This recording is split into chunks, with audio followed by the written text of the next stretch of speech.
गोदान भिडिअआव आरो फिन खेबसेबाव बरायफिनबाय। दिनैनि गोदान भिडिअआनो जाहैबाय पीएम किसान सम्मान निधि योजना स्किमनि मोननैसो गोनां आपडेट लानानै फैदों दिनैनि भिडिअआव। बे आपडेटफोरानो जाहैबाय पीएम किसाननि स्केम। बेयाव गोबां मानसिफोरखौ पीएम किसाननि नैबे सम्मान निधि योजना स्किमनि जोहै गोबां मानसिफोरखौ हेकारफोरा स्केम खालामनानै गोबां फैसा आरो मबाइलनि डेटा लानानै थांदों आरो गोबां बेनिफिसियारिफोरखौ प्रब्लेमाव खोख्लैदों। जोङो बेनि आपडेटखौ नायगोन आरो जाय बिथांमोना दाख्लैबावै नैबे 18 इनस्टलमेन्टआव जाय बिथांमोना रांखौ मोनासै, नोंथांमोना रांखौ मोननो मा प्रसेस खालामनांगोन आरो नोंथाङा रांखौ माब्ला मोननो हागोन, जोङो बेखौ नायगोन। आरो पीएम किसाननि नैबे 19थि इनस्टलमेन्टखौ नोंथाङा माब्ला मोनहैनो हागोन, जोङो बेनि आपडेटखौ नायगोन। आरो गोबां मानसिफोरा कमेन्ट खालामबाय थादों पीएम किसान सम्मान निधि योजना स्किमाव एप्लाइ खालामनानै गोबांनियानो नामा मिस्टेक जालांदों, स्पेलिंआ भुल जालांदों। बेखौ बोरै नोंथांमोना कारेक्सन खालामनो, जोङो बेनि आपडेटखौबो नायगोन। नोंथाङा भिडिअखौ जोबजासिम नायलांबाय थाबानो जाबाय। मस्ट इम्परटेन्ट आपडेट लानानै फैदों बिथांमोना पीएम किसान सम्मान निधि योजना स्किमनि बेनिफिसियारि। जोङो गासैबो आपडेटखौ दिनैनि नैबे भिडिअनि गेजेरजों नायगोन। गिबियावनो जोङो नायग्रोगोन नैबे पीएम किसान सम्मान निधि योजना स्किमनि मोनसे स्केम जादों। दाब जायगायाव बे स्किमा जादों। जोंनि जायगायावबो गोबां मानसिफोरनि गेजेराव जादों। आङो सानैसोनियाव खौरां लानानै मिथिनो मोन्दों बेयाव स्किमा माबायदि जायो। आं नोंथांमोननो फोरमायनानै होनि जाहाथे नोंथाङा बे स्किमनिफ्राय गोजानाव थानो हायो। नोंथाङा जुदि बे स्किमाव गोग्लैयो अब्ला नोंथांनि मबाइलनि डेटा आरो नोंथांनि फैसा बेफोरो गासैबो थांनो हागौ। मानो होनोब्ला दानिया मबाइल फनजों बेंकआ लिंक थायो, फनपे, पेटिएम, गुगल पे बायदिया लिंक थायो। गासैबो नोंथांनि मबाइलखौ हेक खालामनानै गासैबो हेकारफोरा लानानै थांजोबनो हागौ। जुदि नोंथाङा पीएम किसाननि बेनिफिसियारि, नैबे पीएम किसानखौ लानानै हेकारफोरा मोनसे फ्रड जे सादों।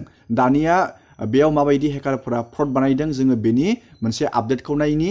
मानो होनोब्ला आं सासे साबस्क्राइबारनिफ्राय बे बाथ्राखौ रोखायै मिथिनानै मोन्दों आरो नोंथांमोननो आङो फोरमायना होनि बेयो बोरै जायो।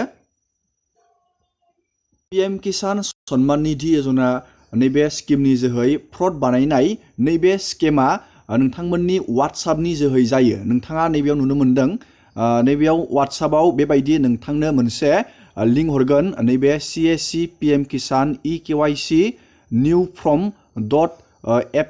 .fpk बेफोरबायदि मोनसे नोंथांनि वाट्सएपनि जोहै हेकारफोरा बेफोरबायदि मोनसे फाइल हरगोन। जुदि नोंथाङा नैबे फाइलाव जुदि नोंथाङा क्लिक खालामनानै बेखौ डाउनलड खालामनानै लायो, अब्ला नैबे फाइला लगे गोमानानै नोंथांनि मबाइलाव एक्टिभ जानानै थागोन आरो नोंथांनि गासैबो मबाइलनि डेटाया फरवर्ड जालांगोन बे हेकारनिसिम। बे हेकारा नोंथांनि मबाइलखौ लगे कन्ट्रल बानायगोन आरो नोंथांनि मबाइलनि गासैबो इनफरमेसनखौ हेकारा लांनानै नोंथांनि नैबे पीएम किसान सम्मान निधि योजना स्किमनि जोहै नोंथांखौ हेकारफोरा बेफोरबायदि फ्रड बानायगोन। जुदि नोंथांनि मबाइला हेक जायो अब्ला नोंथांनि बे मबाइला नोंथांनि आखायाव थाया, कन्ट्रला बे गासैबो हेकारनि आखायाव थांजोबगोन। बेनि थाखाय नोंथांमोना सांग्रां जाना थाबानो जाबाय। बेफोरबायदि पीएम किसान सम्मान निधि योजना स्किमनि जोहै बेफोरबायदि मेसेज फैयोब्ला नोंथांमोना बे लिंकआव क्लिक खालामनाङा। बेफोरबायदि लिंक हरो, नोंथाङा जुदि बे लिंकआव क्लिक खालामोब्लाथाय नोंथांनि मबाइला लगेनो हेक जागोन आरो नोंथाङा गेदेर प्रब्लेमाव गोग्लैनो हागौ। बेनि थाखायनो आं नोंथांमोननो मोनसे इनफरमेसन हिसाबै नैबे आपडेटखौ लानानै फैदों। बेयो दाब जायगायाव गोबां मानसिफोरनि पीएम किसान बेनिफिसियारि बिथांमोननियाव जागासिनो दङ।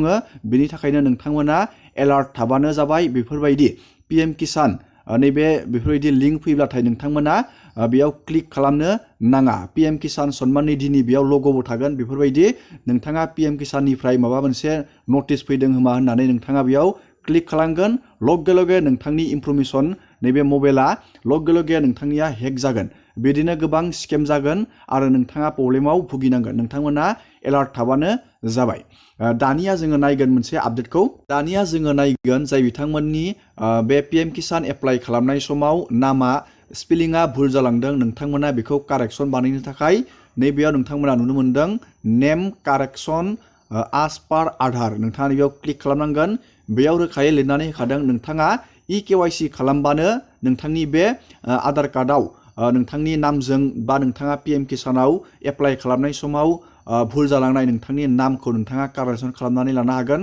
नैबेयाव रोखायै लिरनानै होखादों आरो नोंथाङा जुदि CAC आव थाङा अब्ला नोंथाङा मबाइल एप PM किसान मोनसे मबाइल एपखौ नोंथाङा डाउनलड खालामनांगोन प्ले स्ट'राव आरो नोंथाङा नैबेयाव फेस अथेन्टिकेसन नोंथाङा बेयाव खालामनानै नोंथांनि गासैबो भुल जानाय नोंथांनि नामखौ नोंथाङा कारेक्सन खालामनानै लानो हागोन।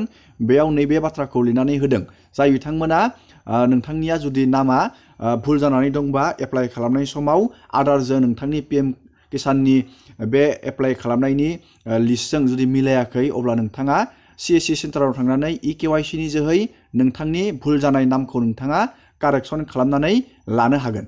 दानिया नोंथाङा रोखा जाबाय। दानिया जोङो नायगोन नैबे PM किसाननि 19थि इनस्टलमेन्ट 19थि इनस्टलमेन्टखौ नोंथाङा माब्ला मोननो हागोन जोङो बेनि आपडेटखौ नायगोन। नोंथाङा 19थि इनस्टलमेन्टखौ मोननो थाखाय 2025 आवसो मोनहैसिगोन। फेब्रुवारि 2025 नि फेब्रुवारि मान्थआव नोंथाङा मोनहैसिगोन। मानो होनोब्ला PM किसाननि रांखौ बोसोराव मोनथाम किस्ति सोनाय जायो, खेबथाम सोनाय जायो। बेनि थाखाय जोङो नैबेयाव नोंथाङा नुनो मोनदोंमोन 5 अक्ट'बराव नोंथांमोना दाख्लै मोननो हादोंमोन। दा 5 अक्ट'बरनिफ्राय नोंथाङा सानबानो जाबाय फेब्रुवारियाव गोग्लैयो। नोंथांमोना नैबे PM किसाननि 19थि इनस्टलमेन्टखौ फेब्रुवारि 2025 आवसो मोनहैसिगोन। दिनैनि भिडिअखौ आङो बेखिनियावनो फोजोबबाय।